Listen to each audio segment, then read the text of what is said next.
Yes. And that your society is dying. Yes. And Spain is in my opinion, a Western wonderful civilization is reaching a point into it will start failing. I think that's obvious to those of us with great sadness, to those of us who live here. Unless things are done, of course. You can always do So, stuff okay, to see. two-part question. Why do you think that's happening? Because it is recognizably happening in real time before us. And what can be done at this point to reverse it?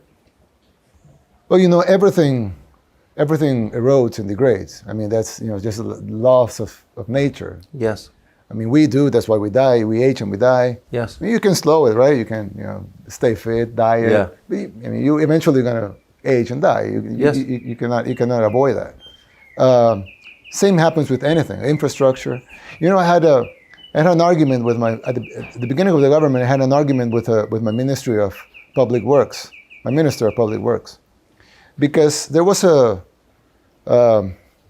this neighborhood that was built in an area that you shouldn't build things there. It was a mountain, almost the soil was basically flour. So it was, the mountain was falling and the houses were falling with the mountain. So to save the people, the Ministry of Public Works started building a huge wall, to stop the houses from falling, right?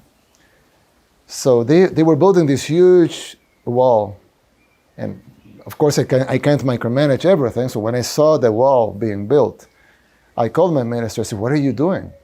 I mean, you won't stop the mountain." And I said, let's build houses for the people somewhere else. It would be cheaper, and he said, no, the wall will be fine. We have engineers from international corporation and everything. It will be fine. So they finished the wall. They inaugurated thing. It didn't fall. Don't worry. Don't wait for that. Don't wait for that plot twist. But I was still angry because I thought that it was a huge waste of money and a lot of risk. That if in the future the wall falls, yes, it'll be on us because we built it, right? Of course. So I started pressuring him. Why did you build that wall? Why do you build that wall? If the wall falls in the future, it would be our fault. And I thought he grew tired of me pressuring. He said, well, everything that is made by humans needs maintenance. I mean, of course, if we just leave the wall there, it will fall in 10, 20, 30 years. But if we give maintenance to the wall won't fall, right? So that stuck on me, not because of the wall itself, but because everything is like that. Yes. In a relationship, yes, that's a plant, at home.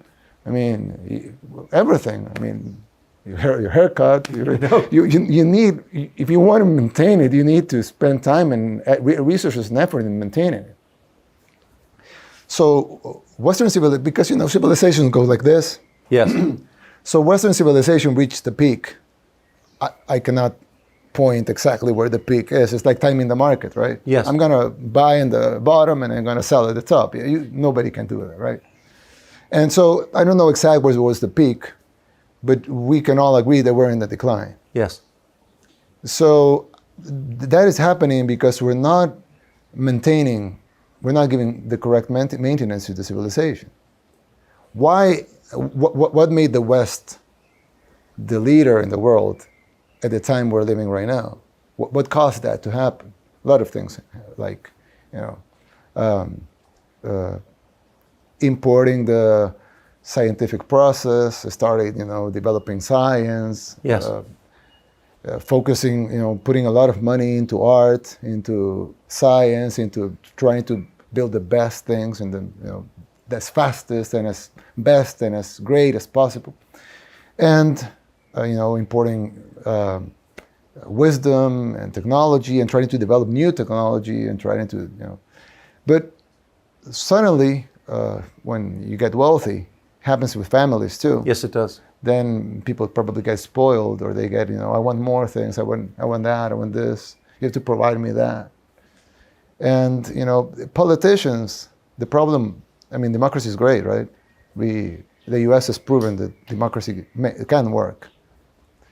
But the problem with democracy, because everything has pros and cons, the problem with democracy is that politicians have a great incentive to offer to give away the treasury.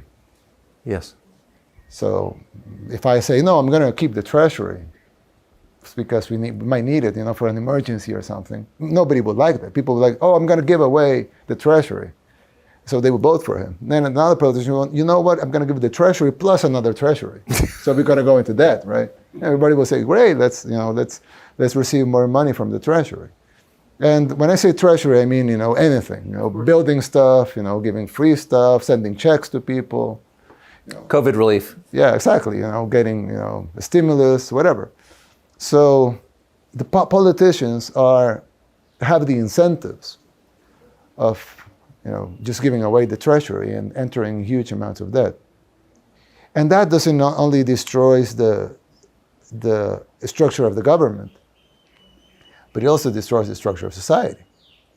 Because if you give, for example, money, okay, if you don't work, I give you money, right? Or if you can shoplift $1,000 a day and still get some money from the government for food, housing, why would you work in that store we shoplifted and probably get in trouble, right?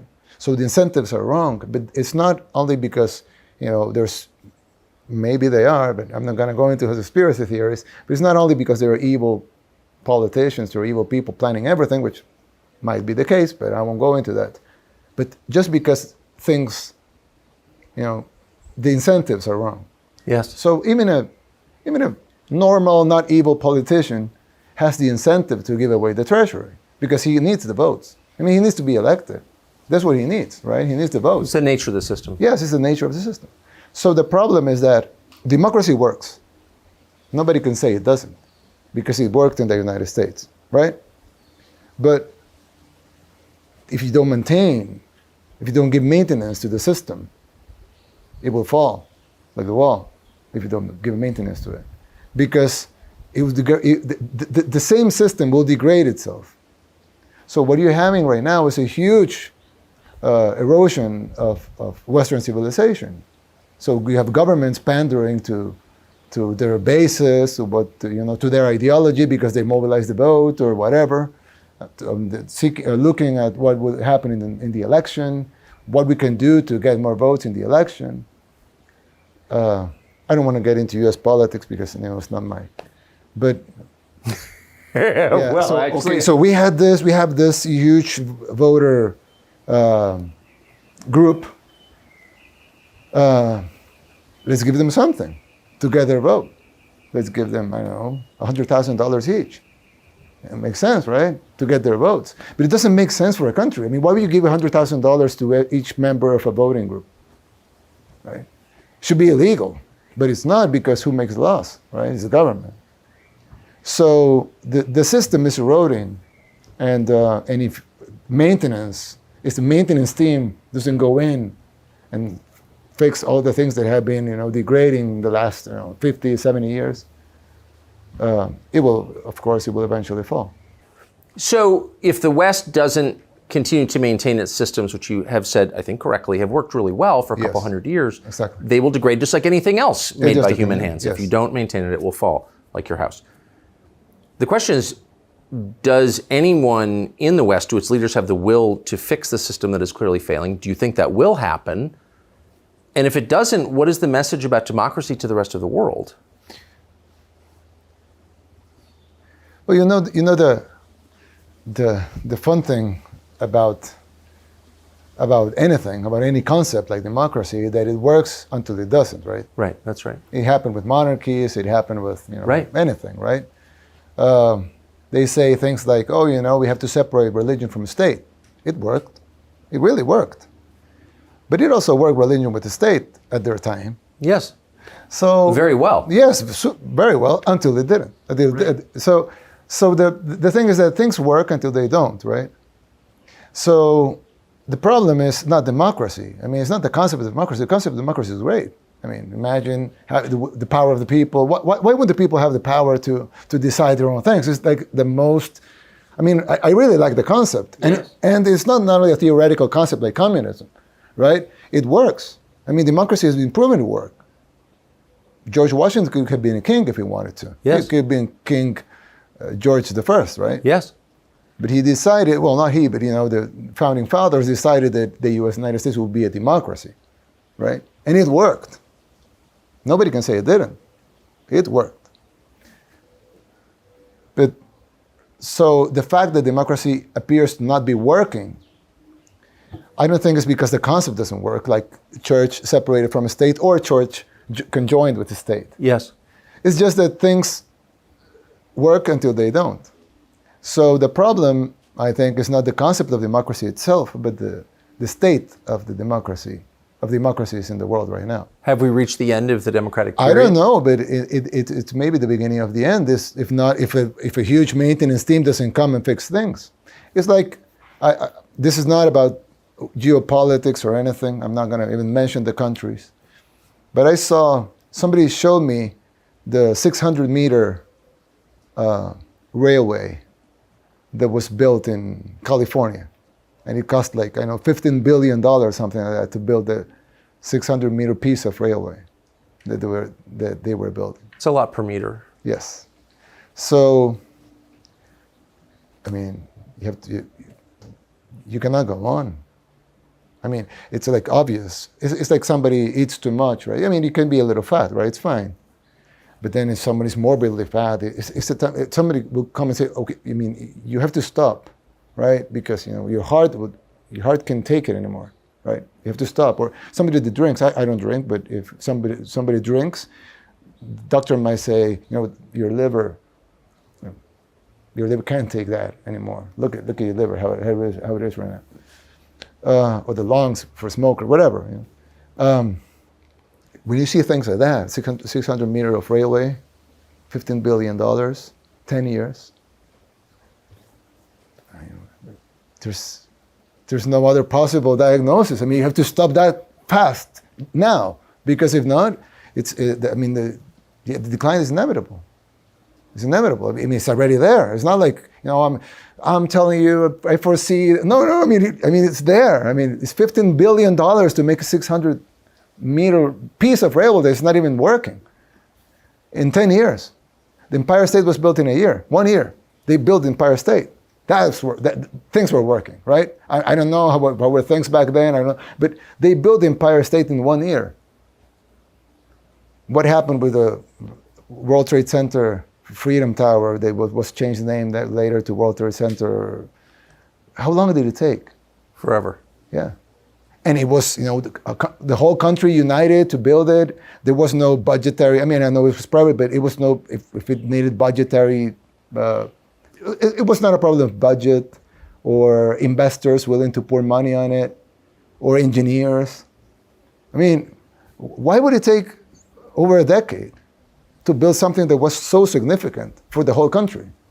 You could build the tallest building in the world. You didn't. You could have built the tallest building in the world and said, okay, we're coming back bigger and stronger. We're going to build, we got a hit, but now we're going to build back better and stronger, build back better and stronger, right? Or whatever. And build it, 2-mile-high skyscraper. I'm not a fan of 2-mile-high skyscrapers, but you could have done that. You have the money, you have the resources, you have the engineers, you have the market. Because if I built a mile skyscraper, I can fill with offices because I don't have enough market to fill with residences and offices or whatever. You do have the market in New York to build offices, and you want hotel rooms. It would feel like this, but you didn't. You took over a decade to build a very unimpressive building.